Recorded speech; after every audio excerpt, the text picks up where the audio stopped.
My stepson had a 12-inch problem, so I helped him. My name is Rachel, and if someone had told me a year ago that my life would revolve around a 12-inch problem, I would have laughed in their face. But here I am, a suburban stepmom in the heart of Texas, sitting at my kitchen counter with a half-finished cup of coffee, telling you about the moment everything in our household spun into chaos. And all because of my stepson, Ethan. So, what was this 12-inch problem? Was it a snake in the backyard? A plumbing issue? Nope. It was a sandwich. A 12-inch submarine sandwich. And believe it or not, this ridiculous hunk of bread and meat became the key to unlocking a relationship with a teenage boy who barely spoke to me. Ethan is 16, smart, sarcastic, and sometimes way too confident for his own good.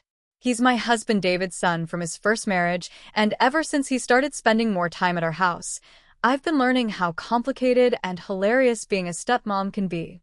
The story really started one Friday afternoon. Ethan came storming into the house, his backpack swinging off one shoulder, muttering under his breath about how unfair life was. I was at the stove, trying not to burn the pasta sauce, when I heard him slam something down on the counter. "What's wrong?" I asked, turning around. He glared at the object in front of him. At first, I thought it was some kind of strange tool. But when I stepped closer, I realized it was a sandwich. A 12-inch submarine sandwich, to be exact, from a local deli called Big Tony's. The thing was ridiculous. Layers of turkey, roast beef, ham, cheese, lettuce, tomatoes, pickles, onions, all stacked inside a fresh hoagie roll that looked like it could double as a baseball bat. "This," Ethan announced dramatically, "is my problem." I blinked. "Your problem is lunch?" He dropped into a chair and buried his face in his hands. "You don't get it, Rachel. This isn't just a sandwich. It's humiliation. It's the reason half the school is laughing at me right now." I had to bite back a smile because, honestly, the way he said it was way too theatrical. "Okay, slow down.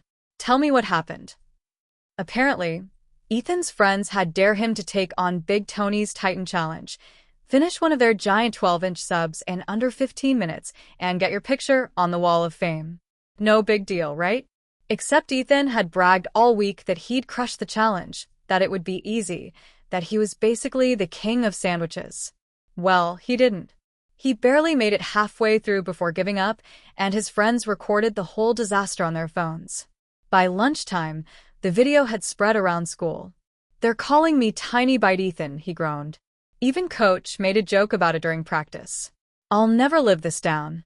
I finally let out a laugh, which earned me a dirty look. Sorry, I said quickly. "It's just, Ethan, it's a sandwich. People will forget about it in a week." But he shook his head.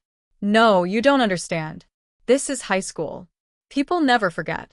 I need redemption. He jabbed his finger at the sandwich to conquer this thing. I looked at the giant sub sitting between us, then back at him. He was serious. Dead serious. "Ethan," I said carefully, "are you asking me to help you train for a sandwich-eating competition?" "Exactly." His eyes lit up. "You get it. You're the only one who gets it." And that's how I, a grown woman with a perfectly normal job and 100 more important things to worry about, ended up spending my weekend coaching my teenage stepson through something we started calling the 12-inch redemption plan. We treated it like a sport.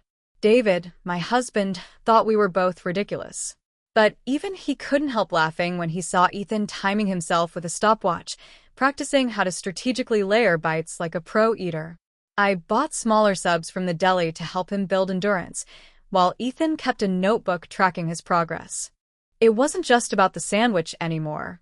Somewhere between the laughter, the mess in the kitchen, and the way Ethan started opening up more about his school life, I realized this problem was giving us something we'd been struggling with, a real bond. He started telling me about his classes, his friends, even how hard it had been adjusting to having divorced parents. Things he'd never shared before. Of course, training for the Titan Challenge wasn't smooth sailing. There were mishaps. There was the day Ethan tried dunking half a sub in water, like competitive eaters do, and ended up gagging so hard I almost called 911. There was the night we accidentally left a practice sandwich out, and the dog got into it. Let's just say we were up until 3 a.m. cleaning that disaster. But through it all, we laughed. A lot. And the whole time, that 12-inch sandwich sat like a challenge between us. A problem that wasn't really a problem at all, but an excuse for us to grow closer, as a family. What I didn't know was that the redemption day was coming sooner than I thought. And when it arrived, things went completely off the rails in a way none of us could have imagined.